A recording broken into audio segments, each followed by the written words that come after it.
আসসালামু আলাইকুম রহমতুল্লাহি বারাকাতুহু। আমি আয়েশা কিচেনে অনেক স্বাগত। বন্ধুরা কেমন আছেন? আশা করছি ভালো আছেন, আমরাও ভালো আছি। বন্ধুরা আজকে বানিয়ে নিয়েছি মটন বিরিয়ানি, খুবই সহজ পদ্ধতিতে এবং ঝরঝরে চাল দিয়ে। তো বন্ধুরা আজকে যে বিরিয়ানিটা বানিয়েছি একদম ঘরোয়া এবং ঘরোয়ার জিনিস দিয়েই বানিয়েছি। আপনাদের খুব ভালো লাগবে, দেখে নিন ভিডিওটা। এখানে নিয়েছি মটনটাকে ধুয়ে পরিষ্কার করে নিয়েছি। আর এখানে নিয়েছি চাল, বাসমতি চাল নিয়েছি, ইন্ডিয়ান বাসমতি রাইস। আগে থেকেই ভিজিয়ে রেখেছিলাম 500 গ্রাম চালকে। 500 গ্রাম হবে না, 400 গ্রাম মতো হবে। তো আমি আগে থেকে ভিজিয়ে রেখে দিয়েছিলাম।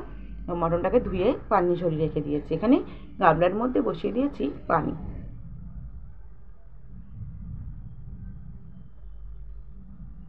পানির মধ্যে দিয়ে দিচ্ছি তেজপাতা, দারচিনি, এলাচ, লবঙ্গ, গোলমরিচ, সাজিরে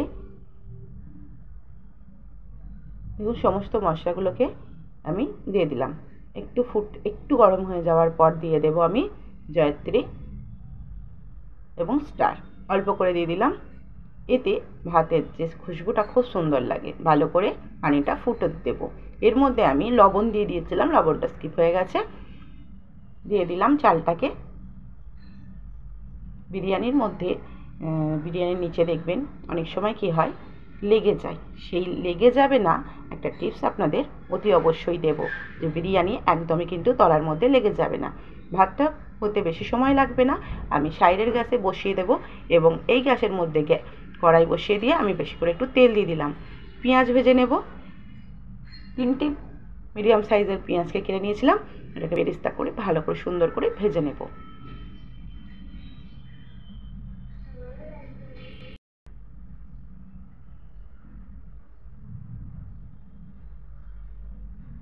সমস্ত পেঁয়াজটাকে দিয়ে দিলাম। দিয়ে এবার নাড়াচাড়া করে ভেজে নেব।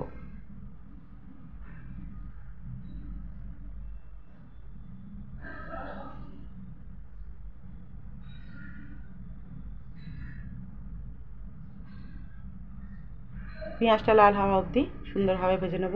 বেরেস্তার পেঁয়াজ একটু লাল লাল করে ভেজে নেওয়াটা ভালো লাগবে। দেখুন সুন্দরভাবে ভেজে নিয়েছি আমি, এবং আমি তুলে নেব। বেরেস্তার পেঁয়াজ এইভাবে ভেজে নিলেই ভালো হয়। এর থেকে বেশি তেল দিয়ে ভাজলেও আরও ভালো হয়। উঠিয়ে নিয়ে এই তেলের মধ্যে আলু ভেজে নেবো। আলুতে লবণ আর একটু ফুড কালার মিশিয়ে, গোটা নতুন আলু তো, তার জন্য আমি গোটাই রেখেছি, ছোটো ছোটো আলুগুলো দিয়েছি।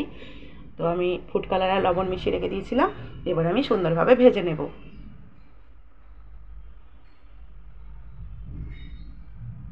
কত সুন্দর লাগছে দেখুন। এখানে আমি ভাতটা হয়ে গেছে। ভাতটাকে আমি একটা ছাঁকনিতে ছেঁকে নিয়েছি। এই যে একদম দেখুন, ভাতটা কিন্তু পুরোপুরি কুক হয়নি, দেখিয়ে দিচ্ছি। 70% কুক হয়েছে। এইভাবে ভাতটা করেছি। 90% কুক যেন একদমই না হয়, তাহলে কিন্তু একদম বিরিয়ানি নরম হয়ে যাবে, ভালো লাগবে না খেতে। এবার আলুগুলোকেও আমি সুন্দরভাবে ভেজে তুলে নেব। ভেজা হয়ে গেছে দেখুন। নতুন আলু সেদ্ধ হতে বেশি সময় লাগবে না বিরিয়ানিতে দিলে। ওই কড়াইয়ের মধ্যেই আমি দিয়ে দেবো কিছু গোটা গরম মশলা। দিয়ে দিলাম তেজপাতা, সাজিরে, দারচিনি, এলাচ, লবঙ্গ, গোলমরিচ। সমস্ত কিছু গরম তেলের মধ্যে দিয়েই আমি পেঁয়াজ দিয়ে দিলাম, যেন জ্বলে না যায়। পেঁয়াজগুলোকে আমি কুচি কুচি করে কেটে রেখেছিলাম। পেঁয়াজগুলো দিয়ে দিলাম। 2খানা বড় সাইজের পেঁয়াজ ছিল, সেটাকে শুধু সুন্দরভাবে ভেজে নেব নাড়াচাড়া করে।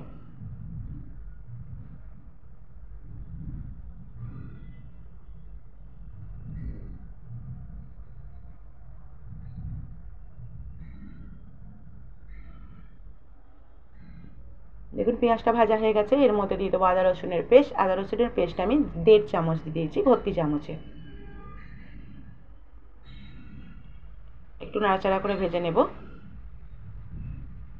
একটা প্লেটের মধ্যেই তুলে রেখেছি আলু আর পেঁয়াজটা। দেখুন বেরেস্তাটা এখানে দিয়ে দেবো। এবার মটনটা, সমস্ত মটনটা দিয়ে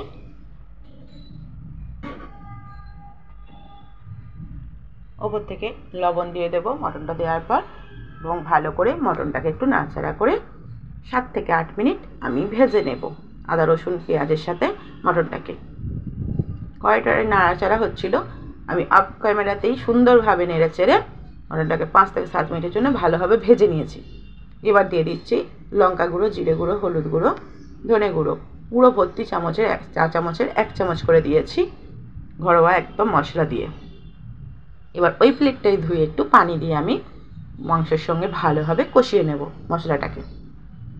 যেভাবে আমরা মাংস বানাই একদম ওইভাবেই বানাবো, শুধু একটু গোটা গরম মশলা দেব, বাস। বেশি করে গোটা গরম মশলা দিয়েছি, ওইটাই বিরিয়ানির জন্য, বাস। আর কিছুই এক্সট্রা আমি দিইনি, না টমেটোর না দই, কিচ্ছু না, কিন্তু অসম্ভব সুন্দর হয়েছিল, কারণ আমি ভয়েসটা পরে দিয়েছি।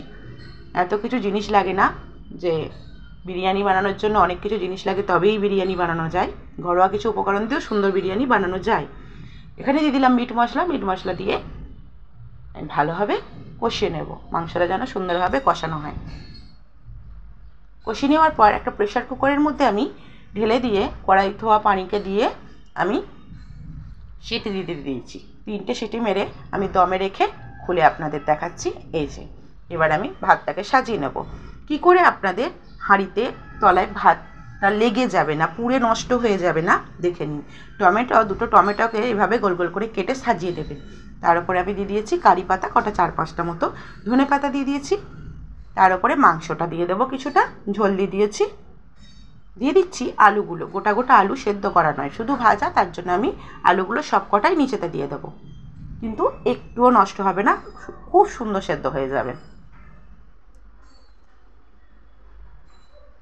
সব কটাকে আলুকে সাজিয়ে দিয়েছি এবং লেয়ার বাই লেয়ার ভাত দেব, তার উপরে মাংস দেব, এইভাবে করে সমস্তটাকে সাজিয়ে নেবো। এইটা দিয়ে দিচ্ছি আমি একটু বিরিয়ানি মশলা, কেনা বিরিয়ানি মশলা দিয়েছি, মটন বিরিয়ানি মশলা। এর ওপর দিয়ে দিচ্ছি বেরেস্তা, এর ওপর দেবো ধনে পাতা, সামান্য একটু লবণও দিয়ে দিয়েছি আলুগুলোর ওপরে।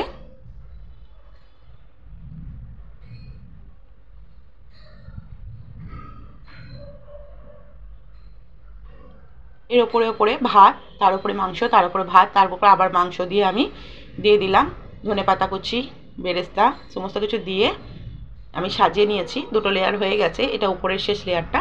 ওপরে ভাত দিয়ে একটু দিয়ে দিলাম বিরিয়ানি মশলা, তার উপরে দিয়ে দিলাম ঘি, তার উপরে বেরেস্তা, ধনে পাতা, সমস্ত কিছু দিয়ে আমি ফুড কালারটা একটু পরে দেব, এখন দেব না। এগুলো দিয়ে গ্যাসের মধ্যে চাপিয়ে দেব ঢাকনা দিয়ে। এখানে দিয়ে দিলাম গোলাপ পানি। আমি কিন্তু মিঠা আতর দিই না, ঘরে কেউ খেতে চায় না বলে। তো এখানে ঢাকা দিয়ে আমি বসিয়ে দিয়েছি, ঢাকাটা খুলে দেখাচ্ছি আপনাদের। ফুড কালারটা আমি দিয়ে দিয়েছি, এই যে ফুড কালার দিয়ে দিলাম।